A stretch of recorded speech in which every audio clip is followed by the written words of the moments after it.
Assalamualaikum warahmatullahi wabarakatuh. Alhamdulillah berjumpa lagi sahabat-sahabat. Mudah-mudahan sahabat-sahabat selalu dalam kondisi baik lahir dan batin. Mas Afandi, barakallah. Alhamdulillah. Bentar kita. Siapa yang panas hari ini? Hatinya yang panas. Kita ademin hari ini. Sore hari ini ada waktu kita untuk mengademkan hati yang sedang panas. Ya, sebentar. Ademkan hati yang sedang panas. Jangan pernah hati kita ini merasa sakit hati oleh siapapun. Kita harus tenang, kita harus tentram, kita harus bahagia. Kenapa? Karena kita malah siapa itu? Kita mah hanya makhluk Allah yang diciptakan oleh Allah dan tidak siap apa-apa, tidak bisa apa-apa, tidak mampu apa-apa, sedikit pun tidak ada kemampuan. Apa mampunya kita? Tidak ada sedikit pun kemampuan kita. Kecuali Allah Subhanahu wa taala memberikan.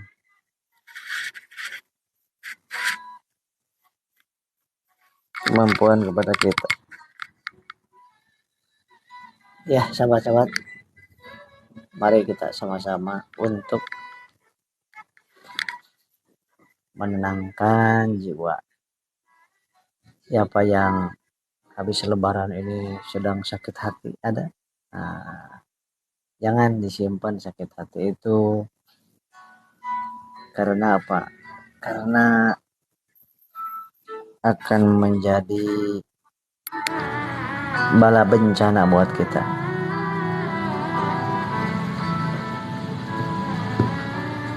Karena hanya akan menjadi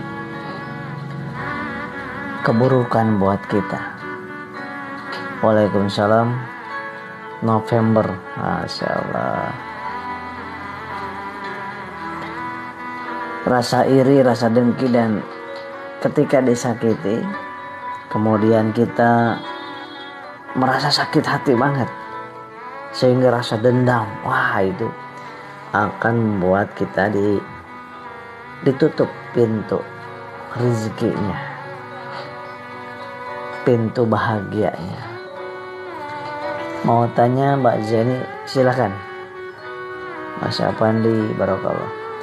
Ada Ibu Irma Widya Putri, waalaikumsalam warahmatullahi wabarakatuh. Jadi andai kata Anda sekarang merasakan kecewa, merasakan pernah ditipu, jangan takut, jangan khawatir. Mbak Leni, waalaikumsalam. Jangan. Kita pasrahkan kepada Allah. Kita maafkan orang yang menyakiti itu. Karena orang yang menyakiti hati kita, mereka itulah orang-orang yang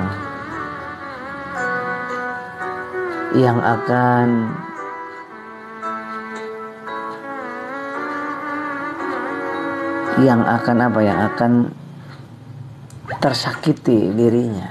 Dia menyakiti dirinya sendiri. Dia tidak mengkhianati Anda, tapi dia sedang mengkhianati dirinya sendiri. Hadir Bekasi, Masya Allah. Dia tidak sedang menyakiti Anda, tapi dia sedang menyakiti dirinya sendiri. Dia sedang menciptakan kehancuran hidupnya sendiri. Maka berbesar hatilah Anda. Berbesar hatilah Anda.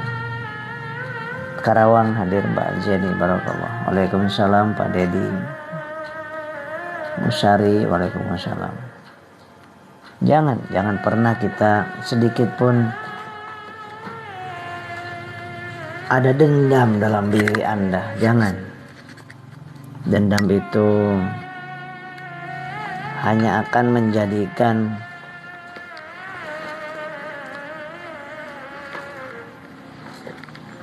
penyakit di dalam hidup kita, dalam jiwa kita.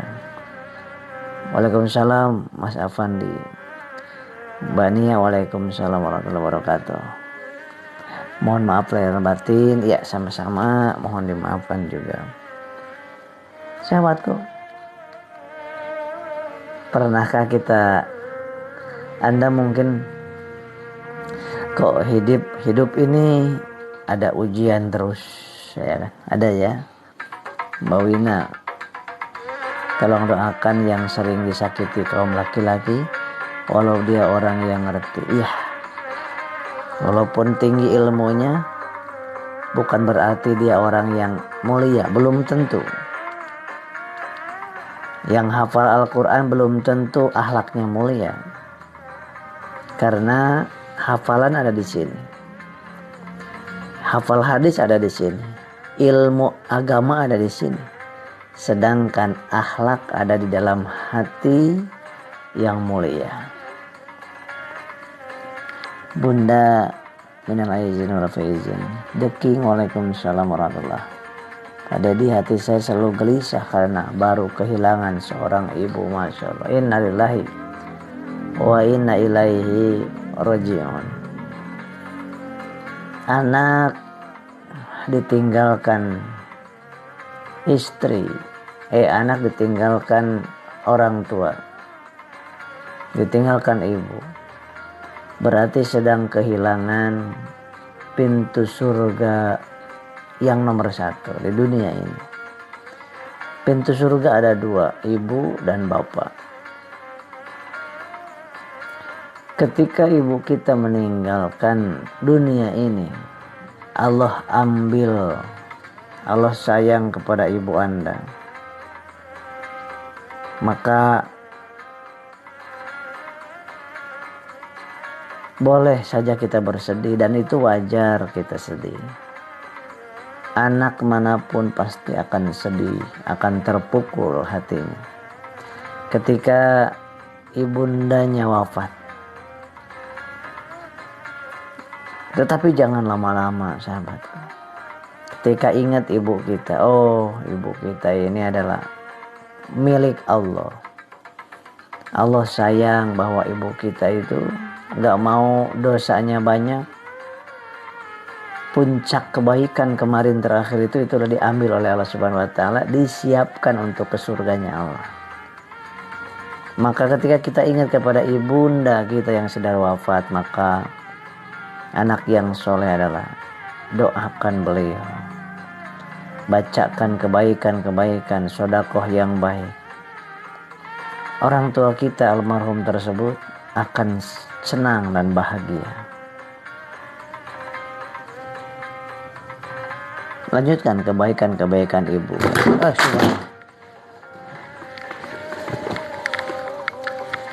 Mohon maaf jatuh ini ya. Sampai kaget saya. Ininya copot.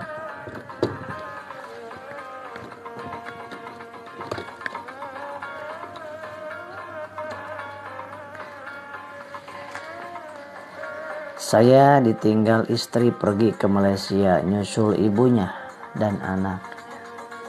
Saya dibawa setelah 6 bulan baru berkabar. Allahu Akbar. Semua tidak ada yang terjadi kecuali yang sudah ditetapkan oleh Allah Subhanahu wa taala. Dan itu pasti baik, walaupun pahit.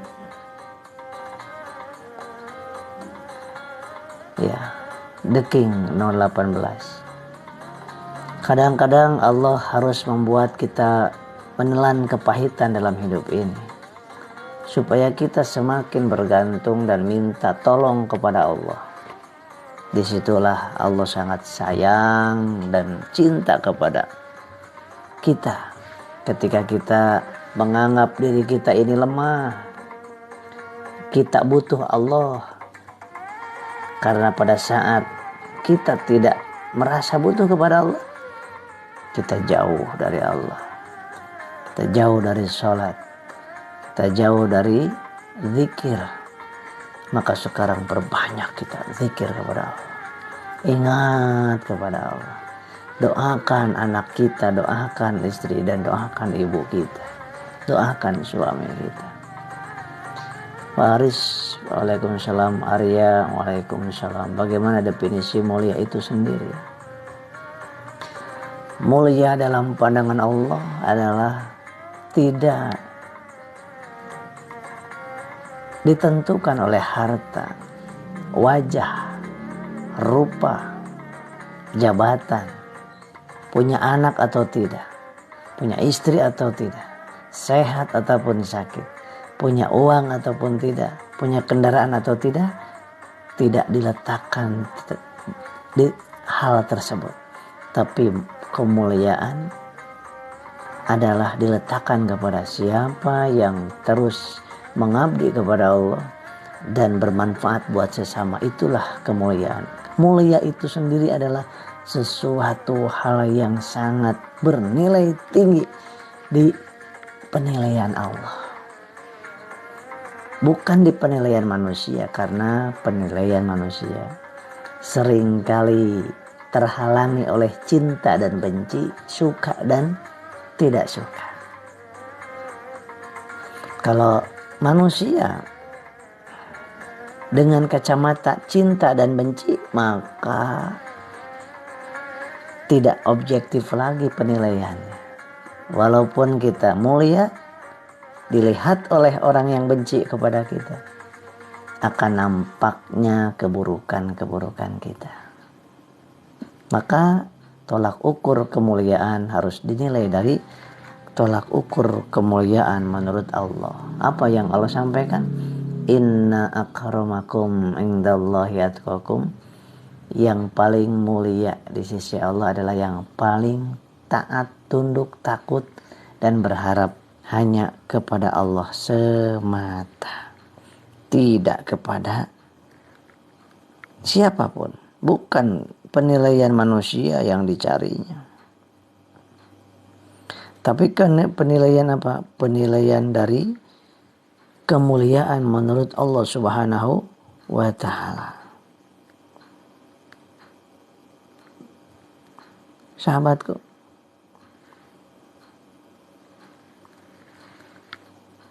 tidak ada. Kalau suami gak mau kenalkan istrinya sama mertuanya, gimana Pak Ustaz? Saya bertahun-tahun nikah. Ada sesuatu. Bu Agil, kalau ada suami, sesungguhnya kalau suami mencari-cari istri, minta doa kepada ibunya, Bu minta tolong doakan, saya ingin punya istri yang solehah, gitu kan. Sesudah dapat istri yang solehah, bekas doa ibunya tersebut, bapaknya tersebut, maka akan dengan bangga akan dikenalkan kepada orang tuanya. Itu normalnya. Kalau suami sekarang tidak mau mengenalkan istrinya kepada bapak ibunya, berarti ada ketidaknormalan, ada kedustaan, ada rahasia yang tidak mau diketahuinya. Semoga Anda diberikan keridhaan, diberikan kesabaran, ketabahan oleh Allah Subhanahu wa ta'ala. Andi Olia, waalaikumsalam warahmatullahi wabarakatuh. Afirmasi positif untuk para istri yang dizalimin suami. Afirmasinya, ya Allah, setiap engkau akan memberikan sebuah hadiah besar, engkau pasti berikan ujian terlebih dahulu. Itu pasti. Nah itu afirmasinya. Dan saya mampu, saya bisa, dan engkau yang menolong hamba. Afirmasi yang kedua, aku siap ya Allah diberikan ujian dan teguhkan serta kuatkan diri hamba. Karena kemuliaan hanya akan didapat dengan diawali dengan ujian. Semangat wahai para istri, karena tidak selamanya suami itu busuk. Allah sangat mudah membolak-balikkan hati, Maka kalau saja singa yang begitu buas, harimau yang begitu buas, ketika Allah menggetarkan kasih sayangnya kepada harimau itu, maka harimau itu bisa didekap oleh manusia.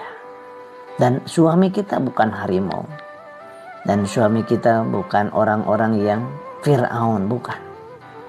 Oleh sebab itu, Fir'aun pun bisa Allah kembalikan menjadi orang yang soleh dalam seketika kalau Allah mau. Maka ibu sebagai istri semangat terus memohon kepada pemilik jiwa raga suami. Ibu perbaiki dirinya, semangat afirmasi ini. Kemudian Pak Syarif, waalaikumsalam warahmatullahi wabarakatuh. Andi Olia, apakah doa seorang pelakor akan dikabulkan Allah Subhanahu wa taala? Semua doa akan dikabul oleh Allah Subhanahu wa taala. Tetapi kata Syekh Ibrahim Al-Adam menyampaikan bahwa dosa-dosa kita lah yang membuat sekat antara doa kita dengan kabulnya doa tersebut. Maka kalau sebagai pelakor itu adalah dosa, maka doanya tidak dikabulkan oleh Allah Subhanahu wa taala. Bagaimana supaya dikabulkan? Segeralah bertobat di jalan Allah. Bang Haji Nur Salim, Allahu Akbar, guru saya dari Tangerang. Rabbana Waalaikumsalam warahmatullahi wabarakatuh. Mohon maaf lahir batin, sama-sama mohon dimaafkan saya yang banyak kesalahan, banyak kekurangan di dalam menyampaikan ataupun kata-kata dan sikap kepada Pak Haji Nur Salim. Masya Allah, sampai jumpa di pertemuan-pertemuan yang mulia di sisi Allah. Selamat beraktivitas dan beramal soleh, Pak Haji Nur Salim. The King. Tapi kalau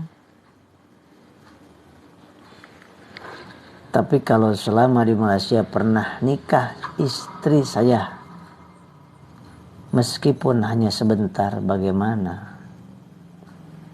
Oh, istrinya ke Malaysia, nikah sebentar dengan orang lain, bagaimana? Ketika sudah cerai lagi, kemudian kembali kepada bapak berbesar hati misalkan demi ke depannya, karena Allah tidak melihat dosa-dosa kita dan istri kita ke masa yang lalu. Yang Allah lihat adalah hari ini ke depan. Maka kalau bapak berbesar hati, maka anak-anak akan terselamatkan, bapak dan ibu pun akan terselamatkan. Masya Allah. Kalau Pak Haji Nur Salim, Allahu Akbar. Gadis desa, assalamualaikum, waalaikumsalam. Patum minal aidin wa faidin. Taqabbalallahu minna ma minkum, taqabbal ya karim. Sahabatku, waalaikumsalam Ibu Shirley, Bu Nurul, Bu Halimah. Jadi dalam kehidupan ini, lika-likunya kehidupan, bahkan ujian yang terbesar adalah ujian dalam rumah tangga. Ketika dalam rumah tangga ada goncangan, kita harus kuat. Istri harus kuat, suami harus kuat. Walaupun tadinya lemah, Allah yang menguatkannya nanti. Yang penting terus Allah dalam hati, terus menjerit kepada Allah subhanallah walhamdulillah wala ilaha illallah wallahu akbar, la haula wala quwata illa billah aliyil azim. Tidak ada daya hamba ini ya Allah. Engkau maha suci ya Allah. Segala puji bagimu ya Allah. Tidak Tuhan selain Engkau ya Allah. Maha besar Engkau ya Allah. Tidak daya upaya kecuali darimu ya Allah. Terus sampaikan kepada Allah, sebut Allah. Niscaya akan muncul dari hati yang jernih tersebut senyuman yang indah, wajah yang cerah, pikiran yang jernih, meskipun dalam kondisi berduka.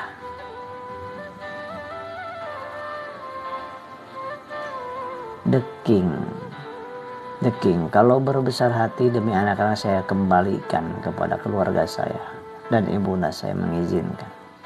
Ya, kalau seorang laki-laki minta diskusi kepada ibu kita, tapi saya dilarang menyusul ke Ustaz. Bapak fokuskan kepada Allah sekarang. Gak usah susah-susah memikirkan yang jauh. Pikirkan diri kita, karena sebentar ataupun lambat kita akan masuk ke liang kubur dan tidak bersama istri. Jangan sibukkan hati kita terus-terusan memikirkan istri yang jauh. Fokus kepada anak kita sekarang. Fokus kepada diri kita. Andai kata besok lusa kita dipanggil oleh Allah, apa yang mau kita perbawakan? Khawatir ketika kita sibuk terus mikirin istri yang sudah nikah dengan orang lain, kemudian di negeri orang, sehingga lupa kepada Allah. Padahal Allah mau menyiapkan istri yang baru, yang lebih solehah buat anak-anak kita dan buat kita. Bayangkan. Tapi doanya terus, ya Allah, andai kata baik menurut Engkau istri tersebut untuk hamba dunia akhirat, maka kembalikan dan tentramkan hati hamba. Tapi andai kata buruk, ya Allah, lepaskan dengan cara terbaik-Mu, ya Allah, dan gantikan dengan orang yang lebih hebat, lebih soleha. Begitupun istriku itu, ya Allah, kalau memang bukan jodoh hamba lagi, maka berikan suami yang lebih soleh daripada diriku. Memang tidak mudah ujian ini, berat sahabatku, tapi pasti Allah kuatkan. Bu Shirley, saya boleh bertanya, kenapa hidupku tidak ada ketenangan? Allah yang maha pemilik langit dan bumi, Allah yang menciptakan kita, jiwa raga kita, menyampaikan kepada kita. Apa yang Allah sampaikan? Ala bidzikrillahi tatmainul qulub. Camkan, perhatikan, kata Allah, kalimat ini. Hanya dengan mengingatku, hatimu akan jadi tenang. Kenapa kita enggak tenang? Karena jarang ingat ke Allah. Karena lebih ingat seringnya kepada manusia. Karena lebih sering mengingat makhluk dibandingkan mengingat Allah. Karena sering mengejar cinta makhluk dibandingkan mengejar cinta Allah. Itulah yang menyebabkan kita tidak tenang. Maka mari kita perbanyak mengingat dan berbisik-bisik kepada Allah. Kapan kita bangun tengah malam, berdua-dua dengan Allah, curhat pada Allah? Pernahkah kita? Andai kata sudah pernah, lanjutkan lebih khusyuk lagi. Hadir ketenangan itu. Karena Allah mah tidak pernah ingkar janji. Kalau Allah bilang, kamu akan tenang kalau ingat kepada aku. Menyebut-nyebut aku Allah, Allah, Allah, Allah. Dalam hati kita Allah, Allah, Allah, Allah. Yang membuat kita gelisah. Aduh, gimana cinta ini, gimana suami saya, gimana ini, gimana harta, gimana mobil saya, gimana bisnis saya. Itu yang selalu membuat kita gelisah. Allahnya hilang sirna di dalam batin kita, sahabatku. Apakah dosa Pak Ustaz mempertahankan rumah tangga yang sudah tidak sehati? Tidak dosa, bagus. Tidak mungkin suami dan istri sehati. Ini saya dan orang-orang lain pun, Bapak Ibu, sahabatku. Emang ada yang sehati. Makannya sama, sehati. Ingin daging, suami daging. Ingin makan di tempat ini, suami jarang. Suami senang yang merah, istri senang pakai yang hijau. Beda. Kalau ingin jujur itu, semua orang yang berumah tangga tidak ada yang sehati, sahabat. Yang ada adalah ketika suami ingin yang merah, ingin yang merah, maka istri menurunkan egonya supaya ikut membahagiakan suami memilih yang merah. Di suatu ketika lagi istri ingin yang biru, maka walaupun suami gak suka, katakan Jadi tidak ada yang sehati. Maka lanjutkan, saya dan Anda ketika berumah tangga namanya berbeda. Jangankan kita dengan suami, yang satu darah, Anda dengan saudara Anda, apakah sehati? Sedarah loh padahal. Darahnya sama, keluarnya dari lubang yang sama, dari ibu yang sama, bapaknya sama, bahkan kembar, keluarnya sama, apakah sehati? Tidak, sahabat. Saya kasih tahu aja. Jadi kalau Anda mengingat-ingat dan menginginkan suami istri ingin sehati, itu keinginan yang tidak mungkin pernah terjadi. Berarti Anda menginginkan bagaikan si pungguk merindukan bulan. Anda ada di bumi tapi Anda ingin terbang padahal tidak punya sayap. Gimana gitu sekarang? Bukan harus sehati, tapi saling gini. Suami inginnya, contoh konkret nih, bahwa suami istri tidak akan pernah ada yang sehati sebenarnya. Suami dan istri. Kemudian Lebaran kemarin, Pak, di kampung saya saja lebarannya, kata istri. Suami juga nggak mau kalah. Enggak, di kampung saya. Betul nggak? Istri pingin di kampungnya, suami pingin di kampungnya. Apa sehati itu? Tidak sehati. Itu hal yang sering terjadi setiap tahun. Makanya istri satu pun bisa berantem gara-gara pulang kampung kemana. Gimana kalau yang istrinya 2, 3, kampungnya berarti 4 itu. Berantem kalau mau pulang kampung. Di sini kampung saya, di kampung saya. Bayangin, suami 1, istri 1 tidak akan pernah sehati. Walaupun dalam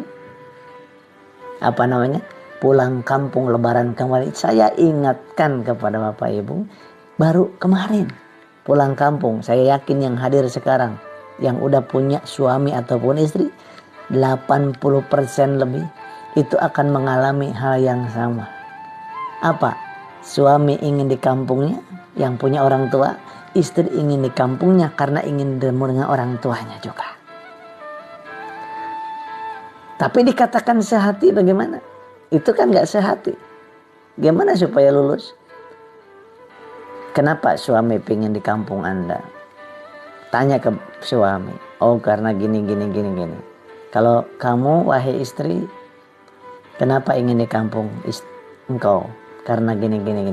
Gimana kalau tahun ini ke kampungku, tahun besok ke kampungmu?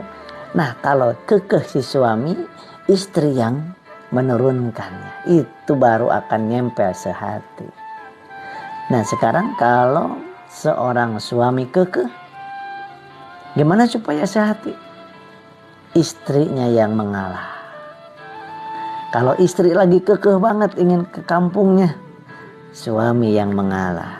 Itu pun yang terjadi kepada semua rumah tangga. Dan bukan di masalah pulang kampung saja. Memilih pakaian, memilih makanan, masak apa hari ini, adakah yang sehati? Tidak ada. Yang ada adalah saling menghargai. Contoh, istri pengen banget sambal terasi, suaminya gak suka bau terasi, tapi sukanya sambal yang biasa gak pakai terasi. Tapi karena membahagiakan istrinya, karena menyenangkan istrinya, ya udah, sambal terasi saja gak apa-apa. Beli kebutuhan harianmu di Shopee. Gitu. Tinggal 50% Jadi baik ya, paham ya Bu Sherly. Apakah saya berdosa meninggalkan anak-anak saya? Tapi saya sering mendoakan mereka dan aku rindu. Masya Allah, saya terbayang bagaimana rindunya kepada anak yang jauh.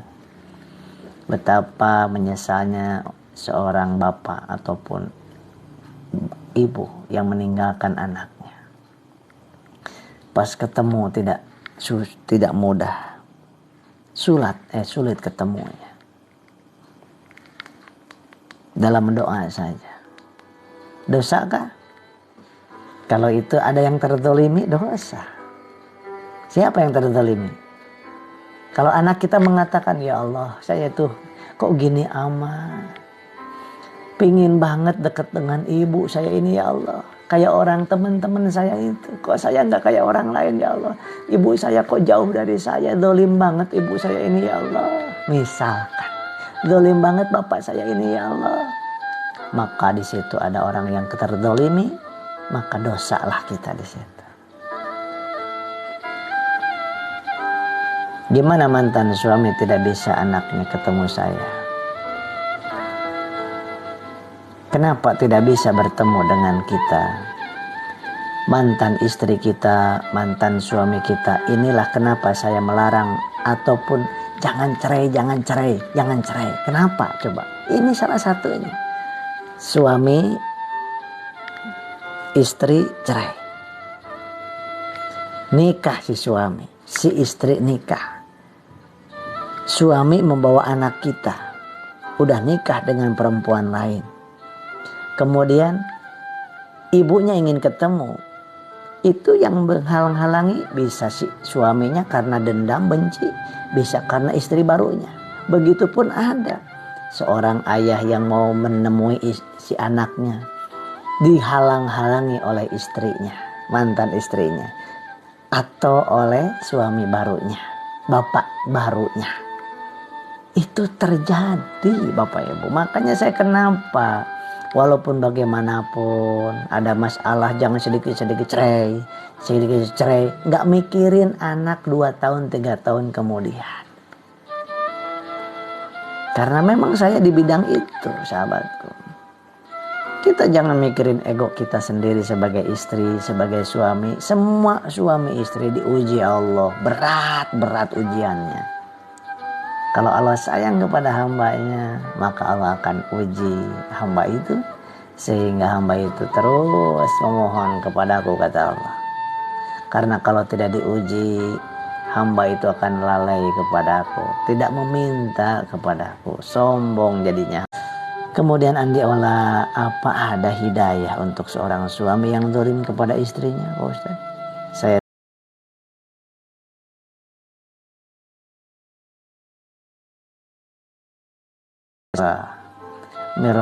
rahmatullah.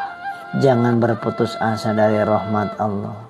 Apa susahnya? Jangankan merubah suami yang kurang baik, yang zalim ke istrinya.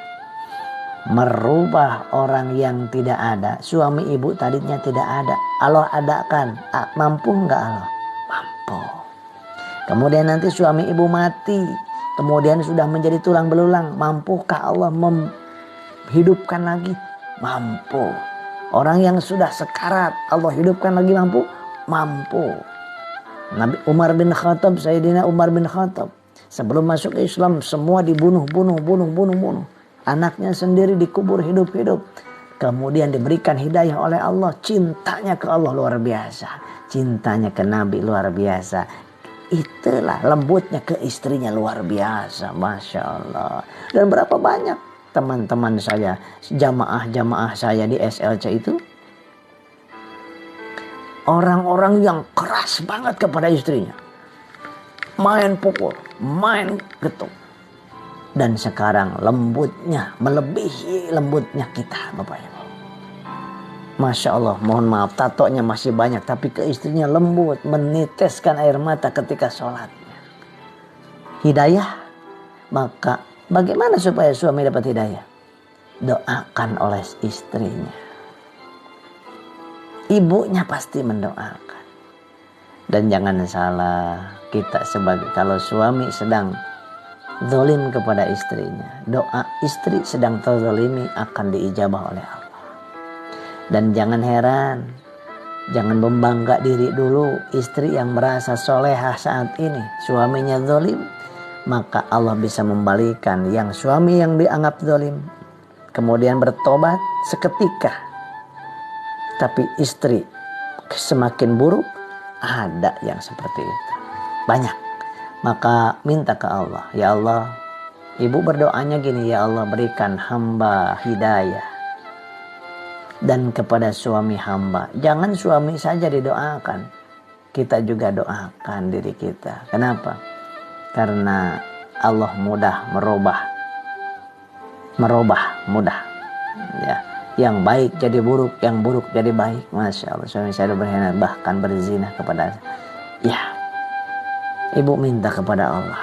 Kalau ibu ingin menerima kembali, boleh. Minta kepada Allah. Tidak ada yang sempurna. Bahkan kita pun punya dosa yang besar. Meninggalkan sholat berapa banyak, dosa besar. Pakai riba berapa kali kita. Itu 36 kali berzina. Itu setiap 100.000 uang riba. Dosanya lebih parah daripada berzina, dosa riba itu. Maka jangan merasa diri ini bersih. Kita ini orang kotor, suami kotor, diri kita juga kotor. Maka kita mintanya ampunan untuk kita berdua. Masya Allah.